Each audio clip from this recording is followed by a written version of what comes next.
na educação médica, que foi organizado com todo carinho pelo Departamento de Saúde da Criança da Faculdade de Ciências Médicas de Minas Gerais. O objetivo desse encontro, mais do que fazer um lançamento do livro, é falar um pouco mais sobre a puericultura. Para dar início aos trabalhos e falar um pouco do livro, gostaria de chamar aqui no palco o professor e secretário do Departamento de Saúde da Criança e Adolescente das Ciências Médicas e um dos organizadores do livro, Roberto Guimarães Rola.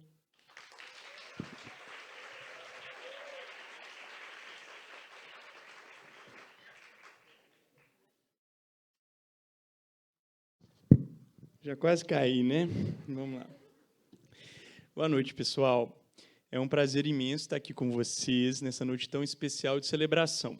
Celebração da puericultura, da pediatria e principalmente do nosso Departamento de Saúde da Criança das Ciências Médicas, que é uma faculdade que eu tenho muito orgulho de fazer parte.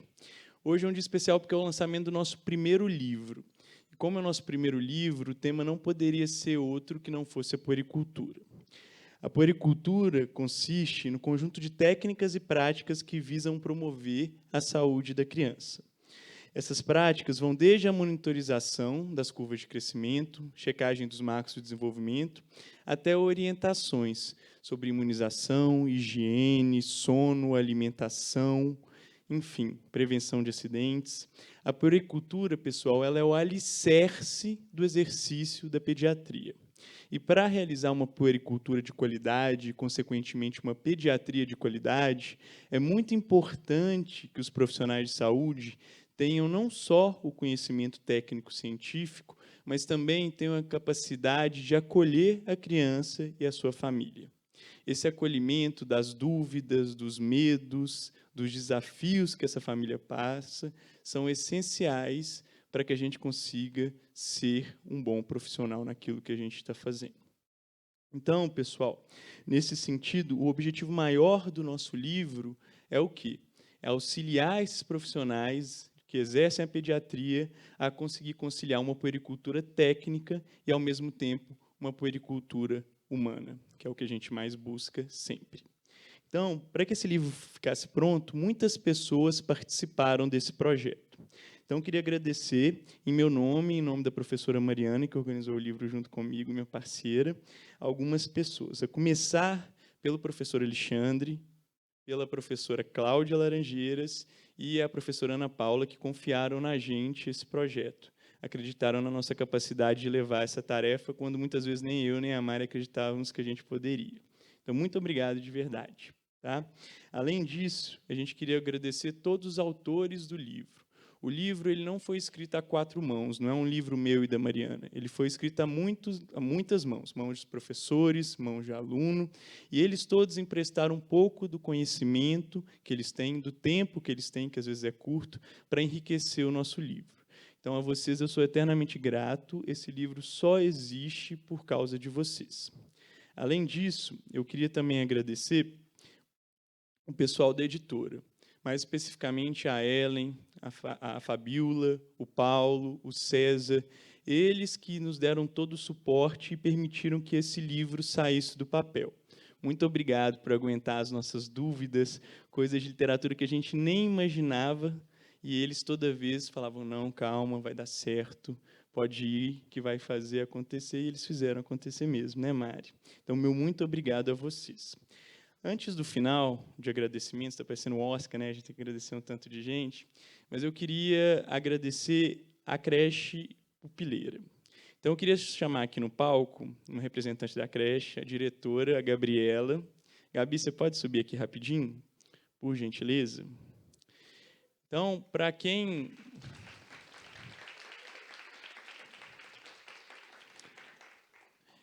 não sabe, a gente da Faculdade de Ciências Médicas, a gente tem uma parceria com a creche Pupileira. A Pupileira é o primeiro local onde muitos dos nossos alunos tiveram contato com a pediatria e com a puericultura. Então, eu queria dizer que esse livro é muito de vocês também, do nosso dia a dia lá, tá certo?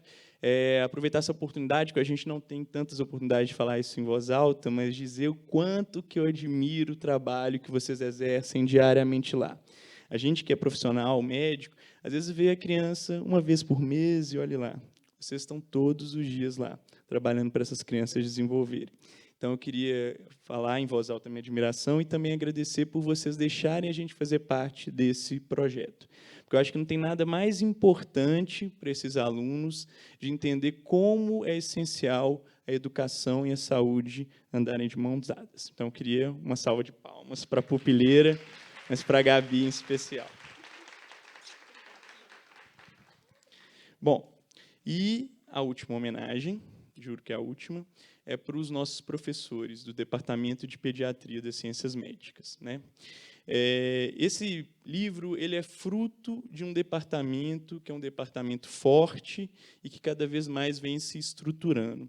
E isso só é possível porque nós temos um corpo docente homogêneo, coeso e, mais que isso, extremamente colaborativo. Então, eles que permitem que esse núcleo se desenvolva e que permitiram que a gente tivesse essa oportunidade de fazer o lançamento do livro aqui.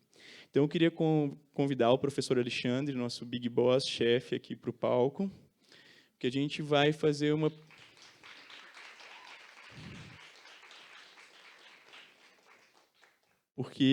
Primeiro porque ele que lidera esse navio aí, então eu tenho muito orgulho de ter ele como chefe, mas porque ele vai entregar para alguns professores uma homenagem que a gente fez para agradecer eles, os docentes que tanto enriquecem assim o nosso dia a dia e enriqueceram. Eu vou chamar esses professores aqui no palco, não vou revelar a idade de ninguém, tá, gente? Sem intenção, então vou falar só o nome. Então, que o professor Alexandre vai ajudar a entregar aqui as plaquinhas. Professora Ana Paula Chagas.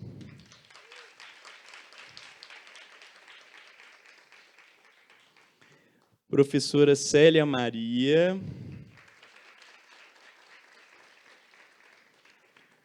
Professor Eduardo Vial. Professora Isabel Cristina.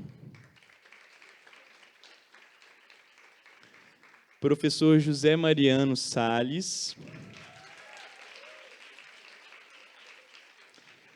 Professor Luiz Antônio Ferreira, que não pôde vir hoje, mas pode aplaudir. Professora Mônica Versiani. Professora Numa Souto.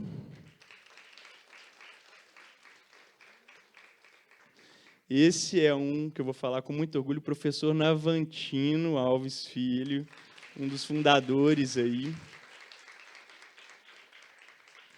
Professora Paula Lustosa. Professora Silmara Miranda Velar. E a professora Tereza Massi.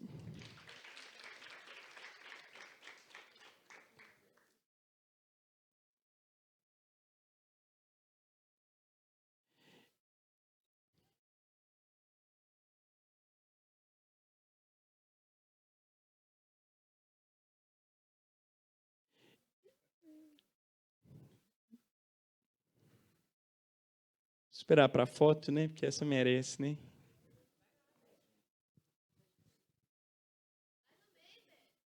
Não, gente, aqui tá bom. Eu equilibro com a Alexandre.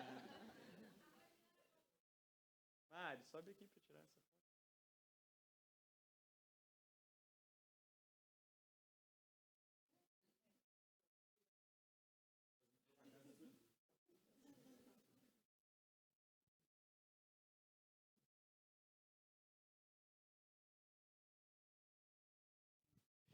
Esses professores que estão aqui no palco, eles lecionaram ou lecionam há mais de 20 anos aqui na faculdade. Ou seja, eles fizeram, de boa parte da vida deles profissionais, da vida dele de profissão, o ensino como carro-chefe, né? Então, acho que todos aqui acreditam na educação como uma ferramenta transformadora. Então, queria dizer em nome meu, do Alexandre, da Mari, de todo o nosso núcleo de pediatria, o orgulho que é ter vocês, que são exemplos de pessoa, exemplos de profissionais e que agregam muito ao nosso corpo docente e ao nome da faculdade. Então, eu vou deixar aqui o nosso muito obrigado e uma salva de palmas. E para representar esses professores, eu vou convidar aqui para falar algumas palavras. Esse professor que é recém-aposentado, não está com cara não, mas é. E ele tem uma participação e uma história muito bacana na faculdade, porque o pai dele, o professor José Mariano, que foi meu professor, né, que está ali, então o doutor José Mariano Salles Alves, ele nos ensinou muito e ele deu seguimento aqui nos ensinamentos do pai dele. E ele, além de tudo, é um dos neonatologistas mais famosos do Brasil. Então, vou passar minha palavra aqui para o professor José Mariano. Obrigado, obrigado. Muito obrigado. Nossa, mãe. Então, Alberto, muito obrigado pela oportunidade, né? Vocês me permitam fazer a leitura do texto que eu preparei, da mensagem que eu preparei, dando a cada um boa noite, à nossa direção, pessoas do Marcelo Miranda, do professor Jair Raso, professora Cláudia Laranjeira, a distinta mesa de convidados para discussão, minhas colegas, meus colegas. Eu me sinto hoje duplamente honrado. Primeiro, como coautor, né,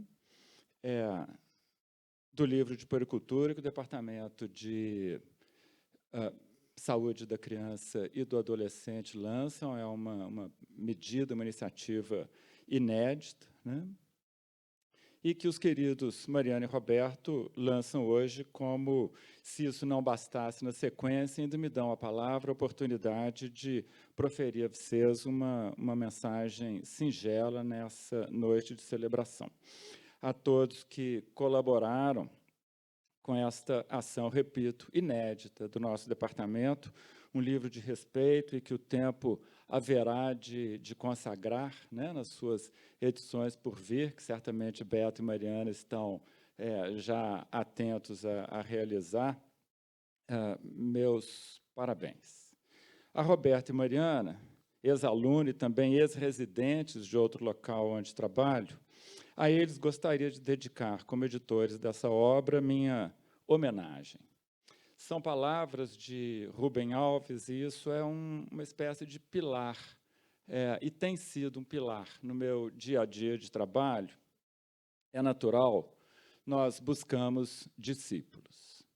Não para comunicar-lhes saberes. Os conhecimentos, eles estão aí na palma de um smartphone, para quem quiser, a todo tempo, a qualquer hora. De verdade, o que nós buscamos são sementes.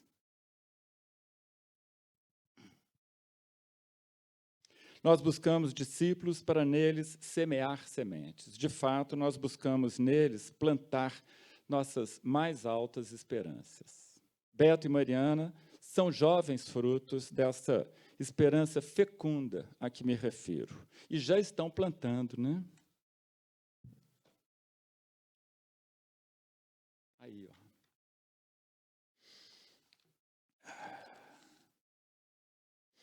Eu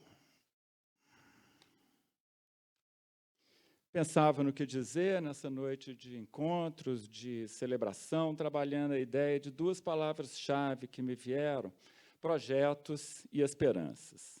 Essas duas palavras acabaram me levando a uma viagem ao passado em que alguns afetos haverão de se encontrar. E é uma bagagem valorosa, a partir da qual eu fico à vontade para fazer um registro, não só histórico, mas também geográfico, de uma relação íntima entre a Faculdade de Ciências Médicas de Minas Gerais, onde Beto, Mariana e diversos outros colegas aqui presentes se formaram, que é a pediatria da Santa Casa. Vocês, talvez muitos não saibam, a Faculdade de Ciências Médicas e a pediatria da Santa Casa estão muito mais próximos do que se possa imaginar, e é esse o registro rápido que eu gostaria de fazer. Nos idos de 1928, meu avô Navantino desembarcou em Belo Horizonte com a minha avó, grávida de meu pai, com a tarefa de inaugurar uma clínica exclusiva para crianças na Santa Casa. Ele veio de Juiz de Fora, recém-formado, com um convite. A pediatria na Santa Casa ela era dispersa entre vários setores, e essa era a tarefa dele. Sem recursos financeiros, mas com esse projeto em mente e cheio de esperanças no coração, ele conseguiu, com o dono dos cinemas da cidade, naqueles anos, início dos anos 30, senhor Agenor, um acréscimo nos tickets das sessões de cinema, para, com isso, construir um hospital de crianças que levaria o nome da esposa do senhor Agenor, Elvira Gomes Nogueira. E assim nascia, ou nasceria, anos depois, o primeiro hospital construído exclusivamente para atendimento pediátrico no Estado, em Belo Horizonte. Anos depois, logo depois, outro seria inaugurado em Uberlândia. Mas, em Belo Horizonte, nascia o primeiro hospital exclusivo para a pediatria na Santa Casa. Com a construção do Hospital Central da Santa Casa, que todos conhecem, para onde a clínica pediátrica seria transferida, o prédio da dona Elvira Gomes Nogueira teria sua placa substituída por outra, em 1950, Faculdade de Ciências Médicas de Minas Gerais, onde esta instituição seria inaugurada e aí permaneceria até 1964, quando então se mudou para a Alameda Ezequiel Dias, que é esse prédio onde nós estamos hoje e nos encontramos com muita alegria. Para quem tem a memória da Praça da Santa Casa, aquele canteiro central ali, aquele espaço vazio, ali havia um prédio, então, que foi demolido posteriormente, de 2 andares, e onde é bonitinho isso aqui, onde a faculdade nasceu neném, né, numa enfermaria de bebês do Vonavantino e nas mãos de um obstetra Lucas, com nome de santo, e na Santa Casa. Tinha tudo para dar certo, não é não? Peço que perdoem minha ousadia de trazer nessa sessão solene de lançamento de um livro jovem e atual, essas memórias, mas eu devo me justificar. Certamente são coisas que gente velha deixa para os mais jovens um dia recontarem, né? Pietra, Raíssa. Ao me despedir, eu devo dizer também que me desliguei ano passado dessa instituição, onde me formei e onde trabalhei, ininterruptamente. Beto já falou, eu gosto dessa conta aí dos 38 anos, foi exatamente isso. E onde era até então professor decano em atividade, né, linha de frente, ou seja, o mais velho. Mariana, Beto, Alexandre, a todos presentes, é uma imensa alegria me despedir de vocês, vendo que é preciso acreditar nos nossos sonhos. São nossos sonhos que nos motivam e impulsionam e nos enchem de esperança como uma roda viva. A roda da vida. Em 2050, nossas Ciências Médicas vai celebrar 100 anos desde a sua inauguração. É meu projeto, Esperanças e Projetos, é meu projeto estar aqui de volta neste centenário, claro, caso São Pedro considere estender meu passe neste planeta até os 94 anos de idade, e também se Zé Celso e Wagner lembrarem de mim, para reverenciar todos os Betos e Marianas, gente cheia de esperança e de projetos que edificam com efervescência nossa instituição. Espero poder aplaudir todos vocês. Um grande abraço e até lá.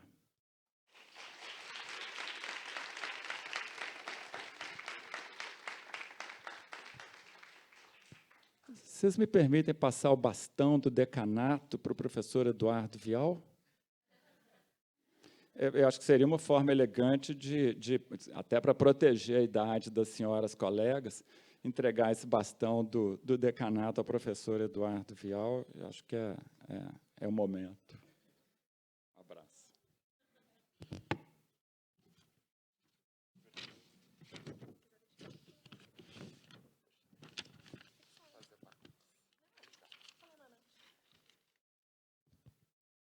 Muito obrigada, professor José Mariano. E antes de dar continuidade ao evento, eu vou pedir para o vídeo passar o vídeo dos patrocinadores.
Muito obrigada. Agradeço a equipe que passou o vídeo. E dando continuidade ao evento, agradecendo mais uma vez ao Dr. José Mariano, chamo aqui a professora... Será que tem outro? Faltou um? Então, vai passar mais um agora, então. Olá, sou Renata Melgaço, consultora materno-infantil e proprietária da empresa consultoria Crescer Bem. Sou enfermeira há 15 anos atuando na área materno-infantil, mestre pela Faculdade de Medicina da UFMG e pós-graduada em assistência ao neonato. Sou consultora internacional do sono e bem-estar familiar e também consultora certificada tanto em amamentação como desmame. Nossa empresa ela é especializada em atendimento materno-infantil, onde desde a gestação iniciamos todo o preparo para a chegada do bebê. Temos consultoria em amamentação, sono infantil, curso de cuidados com o bebê, curso de primeiros socorros, consultoria de retorno ao trabalho, furo de orelhinha, consultoria de desmame e muito mais. Então, gostaria de convidar você a conhecer o nosso Instagram, é o @consultoria Crescer Bem. Tenham uma ótima noite. Olá, sou Renata Melgaço. Agora foi.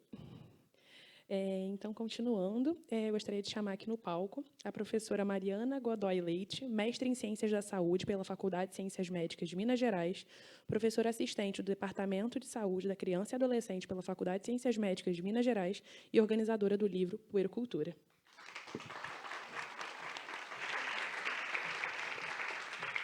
Gostaria de chamar também a professora Ana Paula Pinheiro Chagas Fernandes, pediatra e neonatologista, mestre e doutora em Ciências da Saúde pela Universidade Federal de Minas Gerais, professora assistente do Departamento da Saúde da Criança e Adolescente da Faculdade de Ciências Médicas de Minas Gerais.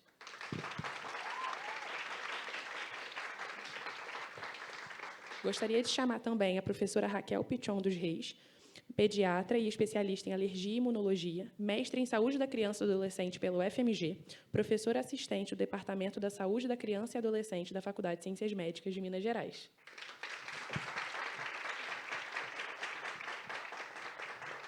E, por fim, gostaria de chamar o professor Cássio Ibiapina, pediatra e especialista em pneumologia pediátrica, professor titular do Departamento de Pediatria da UFMG, mestre e doutor em Ciências da Saúde pela Universidade Federal de Minas Gerais e pós-doutor em Ensino Médico pela Erasmus University. Sejam muito bem-vindos.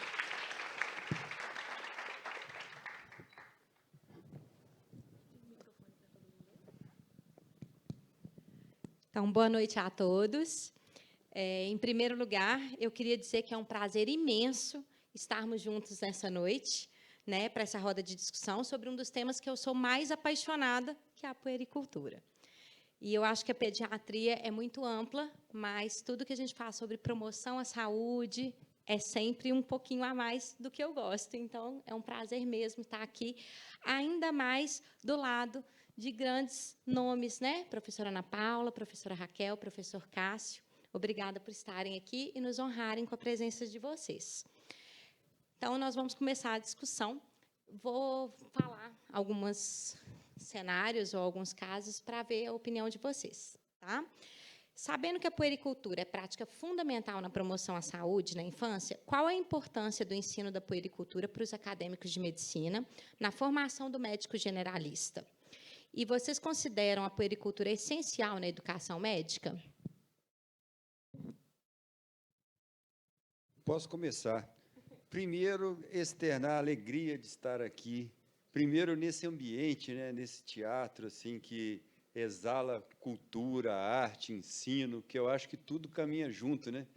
Eu que tive essa oportunidade de estar na presidência da SMP até dezembro do ano passado, tentei inserir isso no ensino, que é todo evento ter arte, ter música, ter cultura. Então, assim, estar nesse ambiente aqui me deu muita alegria. Outra coisa que eu acho que essa mistura, essa homenagem aos mestres, aos professores hoje também foi muito, fiquei bastante emocionado. Eu sou de Juiz de Fora, né? Formei em Juiz de Fora, mas sinto as ciências médicas assim no meu coração também, então foi uma honra estar nesse evento. Fui autor do prefácio, né? de tão importante que eu acho a publicação de um livro como esse. Meus parabéns. E a sua pergunta, para começar, a importância da puericultura na formação do médico generalista, é o seguinte: eu, na UFMG, trabalhei com alunos de todos os níveis, com formando, com residente, professor de internato de pediatria, professor da pneumo, e eu agora que já estou quase aposentando também, tem uns 7 anos a 8, depois que eu voltei da Holanda, que eu fui fazer ensino médico, eu dou aula num período, sabe qual? 4º período, que é o período onde o aluno tem a garra e a ânsia em aprender, né? E eu ensino puericultura, que eu falo assim, se eu quero deixar um legado para esses alunos, eu falo que é onde o jardim, eu consigo plantar o jardim da boa medicina, da puericultura com os alunos. Aí eu falo com eles no último dia de aula, se vocês vão continuar regando esse jardim aí, tá por conta de vocês, mas o jardim está plantado. Então, eu acho que a puericultura é tema essencial, né? E, uma vez mais, parabéns, né? E eu acho que essa ênfase, esse livro, muito da importância do que eu falo está no prefácio, né? Então, assim, parabéns, eu acho que é um tema de extrema relevância na formação do médico. Desculpa que eu me estendi um pouquinho na resposta, mas que era muito importante eu externar do fundo do meu coração a alegria de estar aqui com vocês hoje. Boa noite a todos. Eu também fui contagiado por essa emoção. Eu acho que eu queria agradecer primeiro pelo convite à professora da doutora Cláudia Laranjeiras, do doutor Alexandre, do Beto, da Mariana, da Ana Paula. É uma honra para mim estar aqui entre todos vocês, a homenagem a todos que participam e da história dessa faculdade da pediatria, e que hoje a gente pode celebrar juntos o nascimento desse livro, que tanto significa para todos nós do departamento. E eu penso, eu também tenho esse legado aí dividido com o Cássio, de ativismo em sociedade de pediatria. Então, para nós, realmente, a puericultura é o berço da humanidade. E, quando a gente fala em puericultura, em cuidado com a criança, nós estamos falando em proteção do adulto de amanhã. Então, nós temos muito a caminhar, e eu acho que essa caminhada da puericultura ela tem que estar aliada a políticas de Estado e não só a políticas públicas, para que a gente garanta uma questão que eu acho que o pediatra, a pediatria, eles foram pioneiros, que é a salutogênese. Então, se a gente for pegar o exercício da pediatria aí no final do século XIX, XX, ali por volta de 1894, né, quando se pensa que a pediatria foi fundada, a pediatria ela marca essa questão da promoção da saúde, e não só da saúde, mas do bem-estar. Eu também queria agradecer, estar aqui, assim, um momento para mim, de muita emoção, porque eu acho que hoje um pouco do que eu tento transmitir, né? Eu herdei, ou plantaram em mim as pessoas que, né, fizeram a semente germinar, estão aqui hoje, então isso é muito importante, assim, para mim. Assim, é quase como se eu tivesse grata de estar aqui para ver essa cena que eu estou vendo hoje. Sabia que eu ia ter emoção, gente, desculpa. Bom, sobre a pediatria e a puericultura. Eu acho assim, a puericultura, eu concordo com o professor Cássio, também dou aula para o 5º período, acho que é um momento, uma oportunidade que a gente tem de iniciar o aluno, aqui nas ciências médicas, a iniciação deles no ambulatório é com a pediatria, e é no 5º período e o tema principal trabalhado é a puericultura. Então, acho que é uma oportunidade da gente já começar esse exercício da prática clínica, considerando um ambiente que é um ambiente de afeto, de cuidado, porque a pediatria é isso, na grande maioria das vezes, né?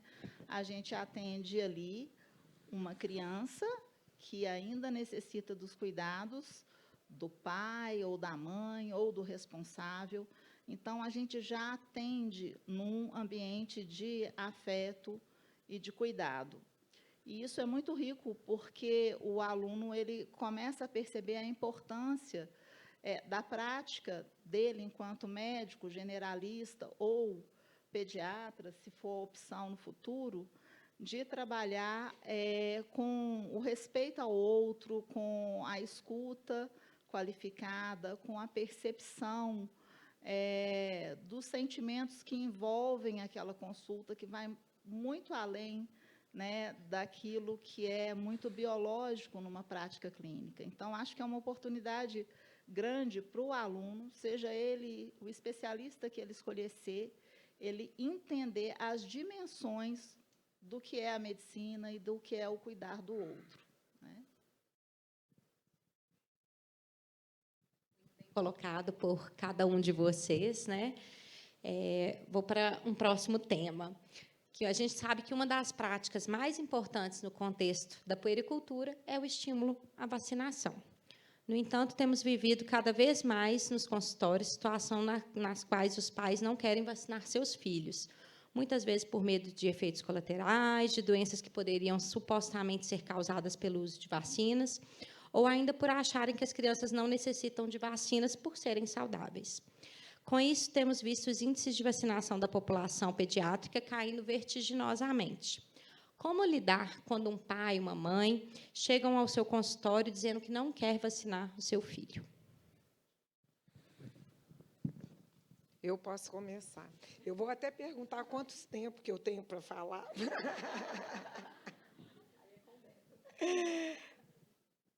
Posso, né? Posso ficar, né? Posso ficar.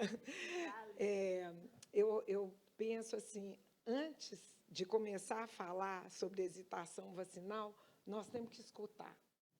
Porque a hesitação vacinal é muito interessante. Nós temos aqui um time de craques, de acadêmicos interessados, e que depois nós podemos até fazer, né, uma escuta aqui geral, porque o nosso Programa Nacional de Imunizações é um programa exemplar para o mundo mesmo. E a gente vinha, na verdade, até...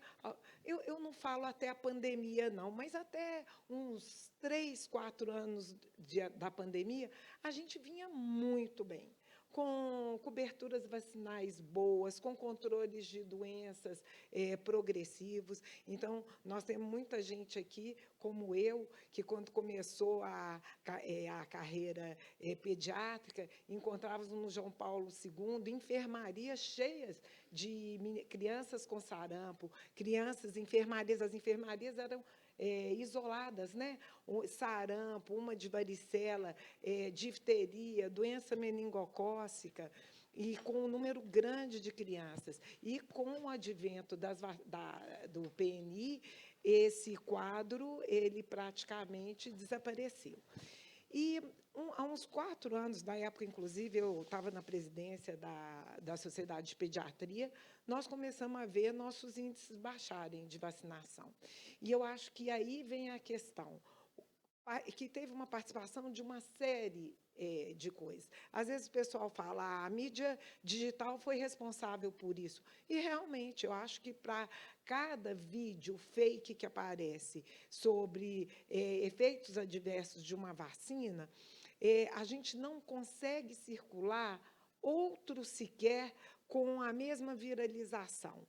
Então, isso é uma questão, e é essa questão que rege também a questão jornalística. Então, uma vez, eu fui lá na Rádio Itatiaia, o Eduardo Costa, ele estava fazendo ao vivo, e eles acompanham o Ibope, né, da rádio. toda vez que ele parava de falar sobre desastre, desgraça, ele falou: doutora Raquel, olha aí para você ver que vai cair o Ibope. E caía mesmo. Então, existem questões da comunidade e sociais e psicossociais que realmente podem explicar, psicoemocionais, essa circulação desse tipo de informação, e da má informação e da qualidade ruim de informação. Então, nós, como equipe de saúde, não só os médicos, enfermagem, farmácia, todos que participam das unidades básicas de saúde, nós somos as boas sementes em relação à disseminação da questão de imunização. Então, primeiro, abrir a nossa escuta. Qual que é a preocupação desse pai? Não é? Então, por exemplo, se eu perguntasse para vocês aqui, vamos ao nosso tema mais quente, né? Vacinação contra a Covid. Quantos de vocês não têm a opinião completamente formada se a gente deve ou não vacinar contra a Covid nossas crianças? Está estabelecido o seu conceito. Quantos de nós não têm esse conceito formado? Eu começo. O que eu falo? Nós não temos as evidências fechadas. Então, eu vou aproveitar esse momento para falar sobre vacinação de Covid e até para justificar por que eu acho que, nesse momento, nós devemos vacinar nossas crianças. E até esse encontro me deu a oportunidade de fazer algumas avaliações que eu queria compartilhar com vocês. Na nossa história de vacinação, quando o PNI implantou a vacinação contra a varicela, e no Jornal de Pediatria do ano passado, um grupo do Rio, ele fez um estudo ecológico que ele avalia a mortalidade por varicela nos últimos 15 anos antes de 2011. Então, ele pegou 96 a 2011. Sabe quantas crianças morriam de varicela no nosso país? 150 crianças por ano. E isso estimulou nós a fazermos nossa vacinação contra a varicela. Eu trouxe para vocês que é um dado da Fiocruz, que está aberto na internet, e que ele pegou a mortalidade por Covid em menores de 5 anos. Em 2020, 599.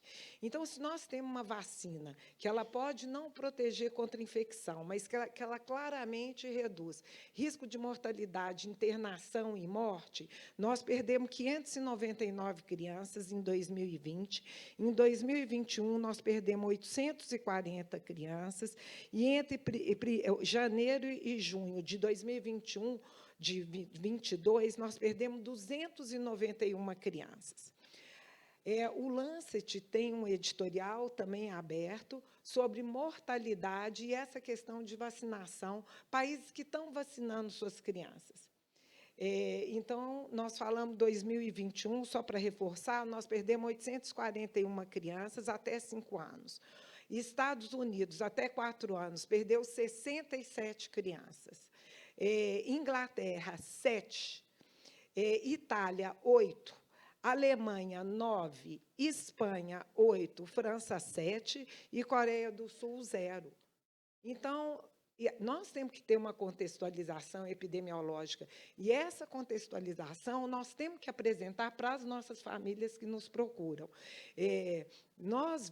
Eu vejo particularmente como uma ciência, uma questão maravilhosa, que os dados estão aí. Então, quando eu levanto a mão, que eu falo para vocês, nós não temos evidências fechadas, é que, no sentido da Covid em si, talvez ano que vem o nosso posicionamento seja diferente desse ano.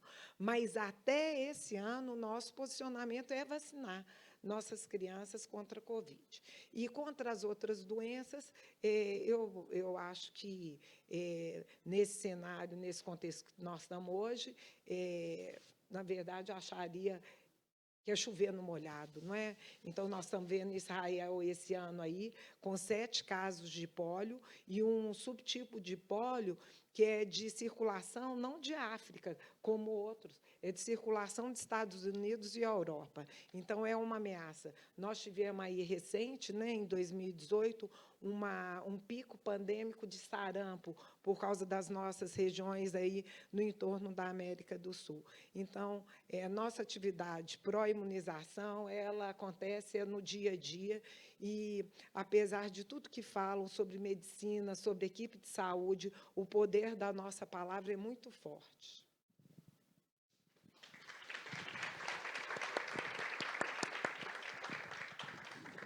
Muito bem, Raquel. Aí ficou facilitado o meu trabalho, que aí eu vou fazer um trabalho agora mais em homenagem aos alunos, né, mais do tipo um Khan Academy, de resumir, né?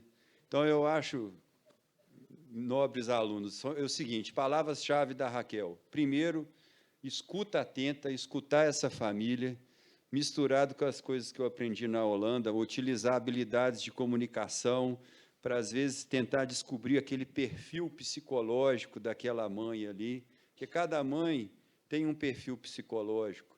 Então, se ela é mais detalhista, ela tem uma personalidade tipo 1, você tem que desenhar para ela, provar por A mais B, aquela evidência científica, a importância daquela vacina. E quais, a Raquel apresentou dados muito legais, que são as bases e evidências epidemiológicas para aquela doença. Por que aquela doença ali é importante, aquela vacinação? Passar elementos da vacina de segurança e eficácia, e aí a chance de sucesso naquela hesitação vacinal ali vai ser grande.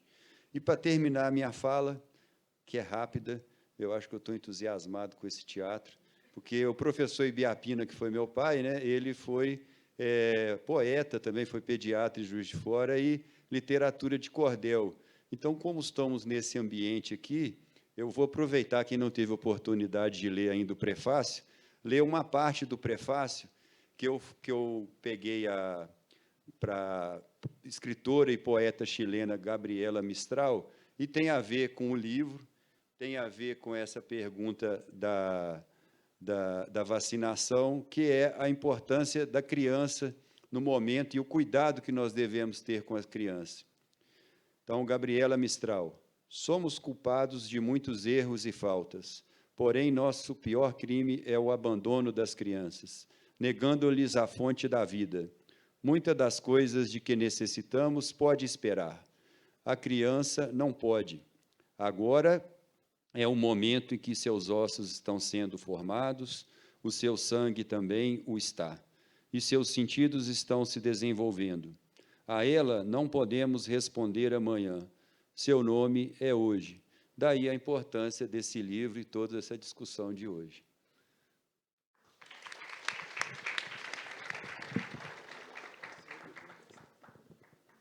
Excelente, né?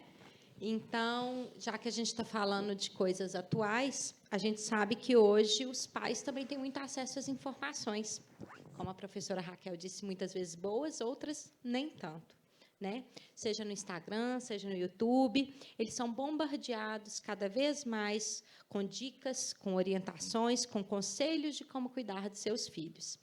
Como que vocês percebem o impacto desse acesso à informação, que nem sempre é de qualidade, na prática da puericultura?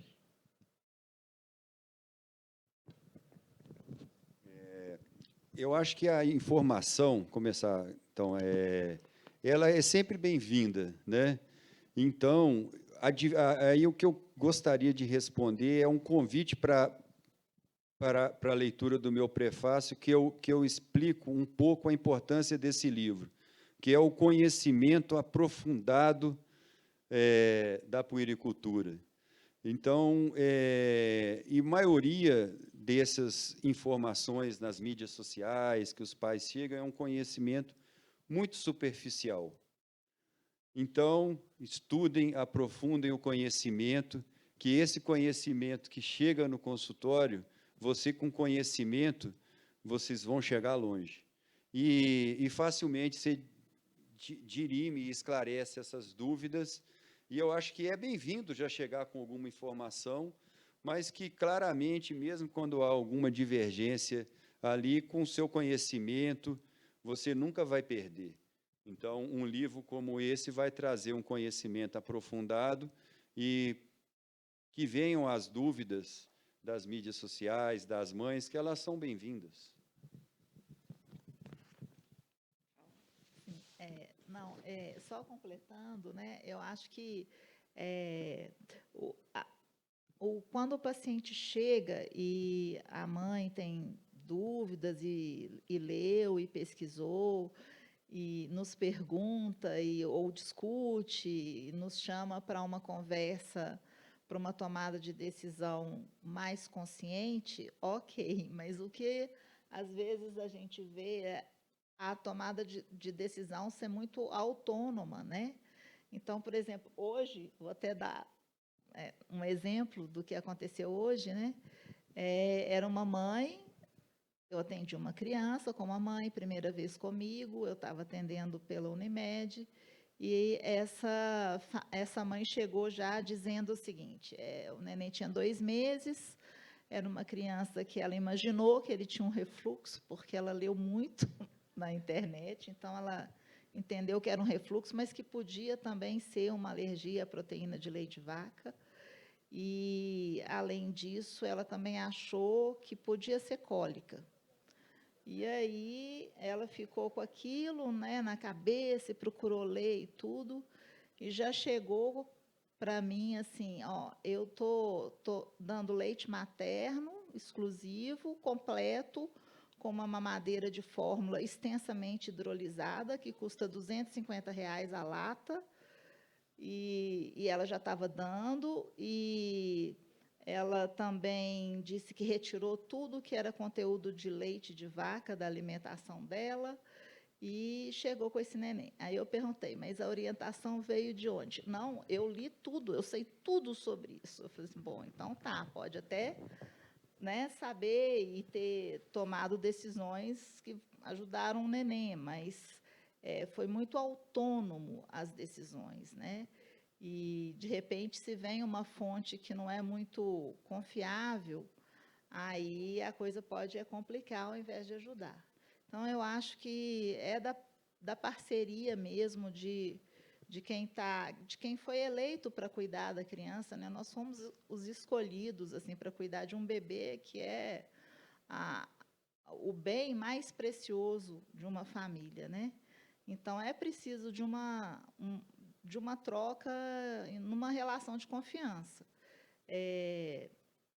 Eu penso que a gente deva disponibilizar, né, assim, os canais de comunicação fora do ambiente da consulta, porque isso, apesar de nos trazer um trabalho, às vezes, no nosso horário de descanso, mas isso viabiliza uma tirada de dúvida, uma troca de impressões ou de ideias que podem evitar, às vezes, uma conduta precipitada como essa que a mãe tomou, né? Também queria completar da minha prática do dia a dia. Eu tenho, às vezes, muita dificuldade, sabe, com essas questões de mídia digital. Então, nessa escuta, eu peço sempre para a mãe, para os pais, me falarem, sabe? Então, por exemplo, eu tive, mês passado, era uma adolescente de 16 anos. Ela estava em dúvida a respeito de vacinação de Covid e tudo, aí eu fui conversando com ela e com a mãe que estava junto, e aí ela falou, Raquel, você viu um vídeo que está falando que a vacina, que essa RNA mensageiro, está matando mulheres e crianças? Eu falei assim, gente, não, me mostra o vídeo. Aí ela me mostrou e realmente era aquele conteúdo. Aí, depois que eu terminei de assistir, você falou, você não acha que isso é um preconceito? Gente, não mata homem, não, é só mulher e criança, sério, é até misoginia isso. Brinquei com ela, mas eu compartilho isso, sabe? Eu compartilho, e a Adriana ela vai rir, porque eu falo que são etapas. Então, nós tivemos, assim, epidemia de sinusite, com realização de radiografia de seios da face, que a gente sabe que a evidência é péssima, que é uma estratégia que a gente não deve realizar. Mas, com o tempo, nós conseguimos mudar isso, né? Ou que nós tivemos um período de excesso de diagnóstico de refluxo cardíaco, gastroesofágico, como que a Ana colocou aqui, com uso abusivo de inibidor de bomba de prótons, mas que nós conseguimos também passar. Então, eu acho que isso é uma questão de trabalho de um centro de uma questão que chama adesão. E, para ter adesão, a gente tem que ter escuta e nós temos que ter bons argumentos. Então, não basta colocar a nossa pesquisa no Google, não. Nós estamos com uma população hoje que tem um lado ruim mesmo, que é essa informação de qualidade ruim, mas eles têm informação de qualidade boa também. Então, para combater, nós temos que ter informação e evidência científica de boa qualidade para a gente conversar. Não sei se o Cássio vai lembrar, Cássio, que você trouxe o Tari Ratella. O Tari Ratella é um pneumo maravilhoso e ele tem um trabalho em asma enorme. E ele veio... Quanto tempo tem, Cássio, que você trouxe? Ele uns 10 anos.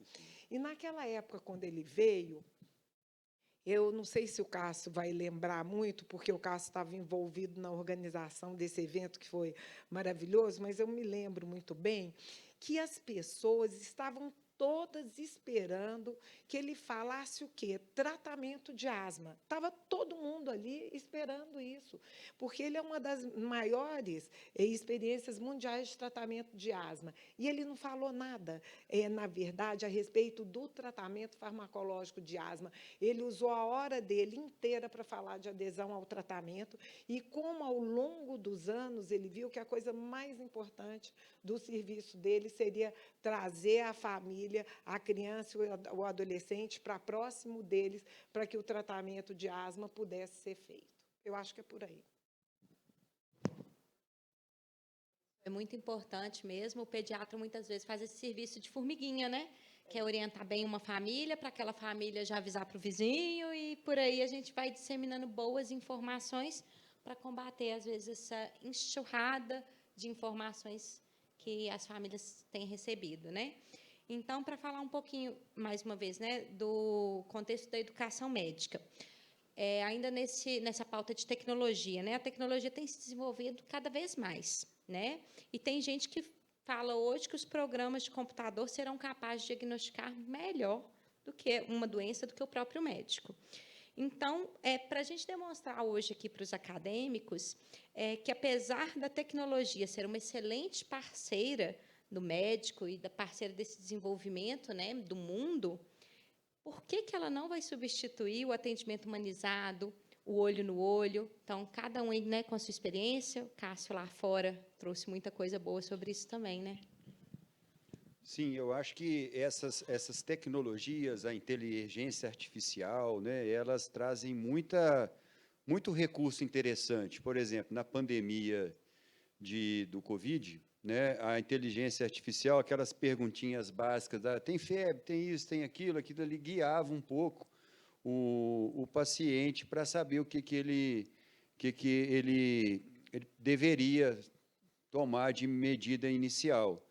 Mas eu não tenho temor nenhum. Eu acho que que a tecnologia, a inteligência artificial, esses novos recursos, eles são bem-vindos. Eu acho que eles vão contribuir muito. Mas eu acho que o papel do médico, e em especial esse médico que sempre vai ter trabalho, sempre vai ter quem o procurar, que é o médico de homens e de almas. É aquele médico que ouve o paciente, que tem uma visão global da família. Livro, de novo, tem um conhecimento aprofundado para reunir essas informações da inteligência artificial. Na Holanda, há 10 anos atrás, além dessas coisas de ensino médico, eu trabalhei lá com raciocínio clínico. Então, eu acho que o raciocínio clínico do médico de homens e de almas, ele sempre vai ser muito superior ao da inteligência artificial, que ele tem uma coisa que a inteligência artificial não tem, que é esse olho no olho, explorar esse raciocínio clínico. Então, eu acho que é isso. Eu acho que essas informações são bem-vindas, né? Inteligência artificial, todos esses dados vão contribuir com a medicina, mas eu não tenho temor algum quanto a isso. Então, vocês, alunos, sigam em frente, estudando, se aperfeiçoando, que sempre vai ter lugar e papel para o médico de homens e de almas.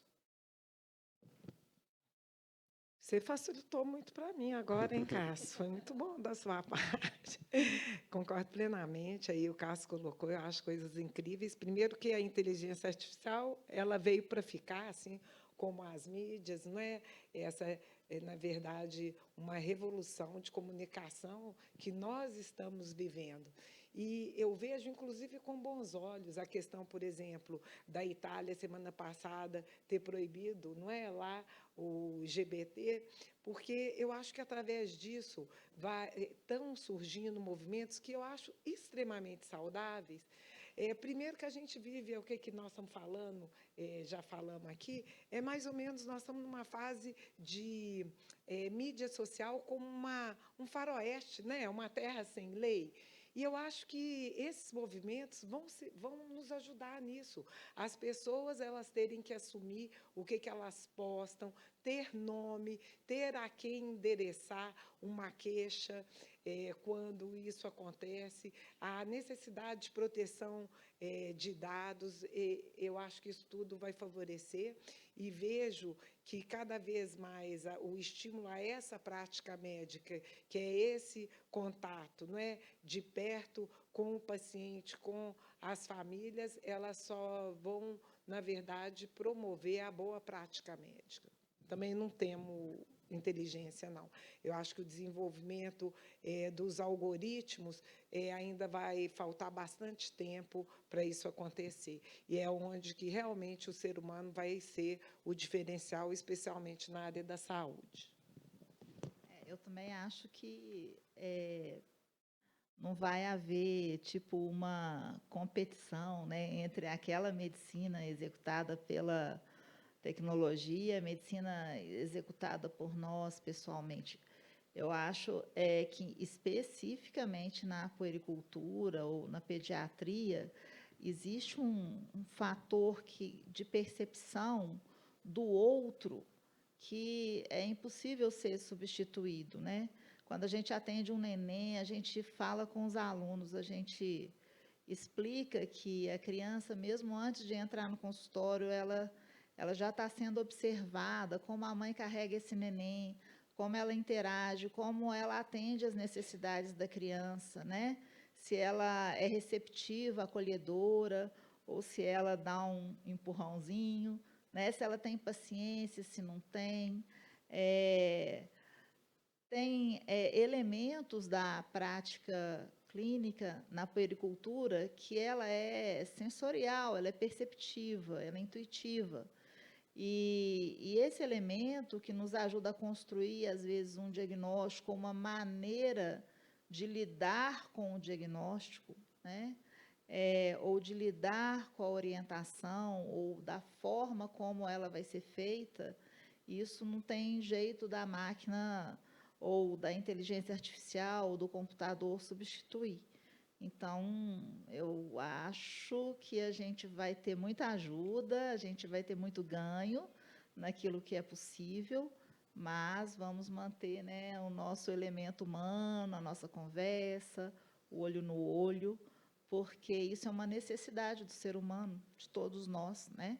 Se a gente busca o olhar do nosso paciente, ele também busca o nosso. Então, é uma troca, e isso é uma necessidade de todos nós, né? É isso.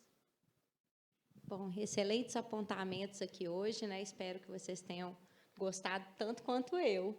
E, para concluir, eu gostaria de salientar para todos, né, que a puericultura exige estudos constantes para que nós possamos oferecer a melhor promoção à saúde ao paciente, né? Sempre com acolhimento e muito embasamento científico. Então, é esse olhar único que o pediatra tem, não só sobre a criança, que é o nosso paciente, mas sobre toda uma família, né? Esse contexto todo que já foi abordado.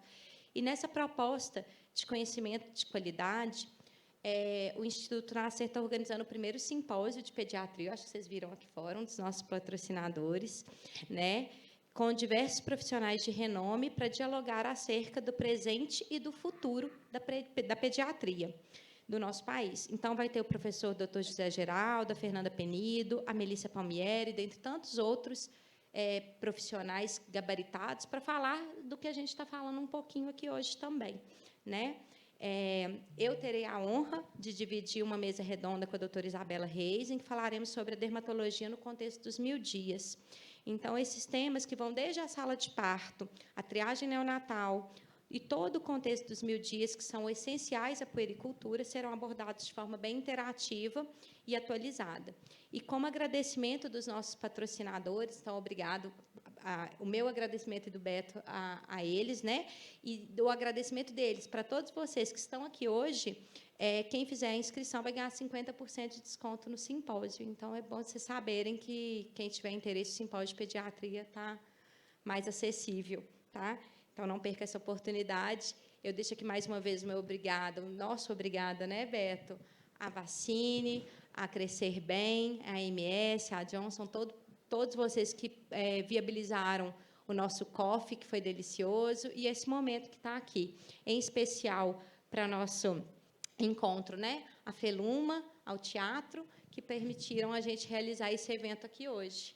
E, claro, o professor Cássio, a professora Raquel e a Ana Paula por aceitarem o nosso convite para uma discussão tão gostosa. Falo que parece que a gente está em casa batendo um papo, né? Então, muito obrigada, viu, gente?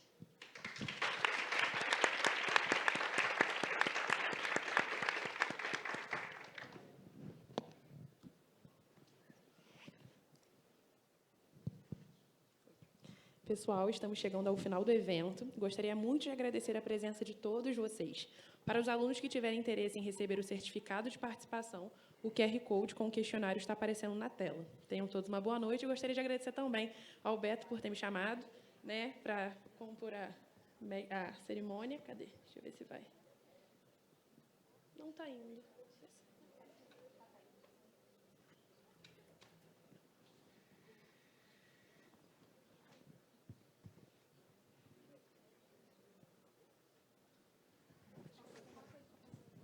Você consegue passar aí? Aí, foi. É isso, gente. Muito, muito obrigada pela presença de vocês. Tenham uma ótima noite.